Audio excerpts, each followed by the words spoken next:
పిల్లలు, ఈరోజు డిసెంబర్ 10 అంటే ఇంటర్నేషనల్ హ్యూమన్ రైట్స్ డే. ఇంతకీ రైట్ అంటే ఏంటో మీకు తెలుసా? రైట్ని తెలుగులో హక్కు అంటారు.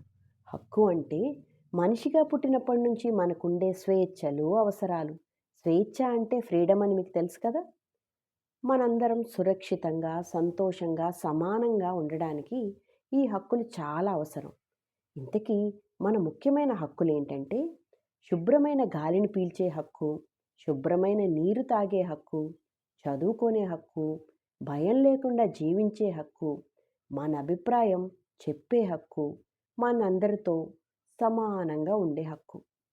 ఈ సంవత్సరం international human rights day theme ఏంటో తెలుసా? అవర్ ఎవ్రీడే ఎసెన్షియల్స్, అంటే మన రోజువారీ అవసరమైన హక్కులు. పిల్లలు, ఈ హక్కులు మనకే కాదు, మన ఫ్రెండ్స్కి, మన దేశంలో ప్రతి ఒక్కరికి, ప్రపంచంలో ప్రతి మనిషికి కూడా అవసరం. అందుకే మన హక్కులను మనం గౌరవిద్దాం, ఇతరుల హక్కులను కూడా గౌరవిద్దాం. ఇంకొకసారి హ్యాపీ హ్యూమన్ రైట్స్ డే.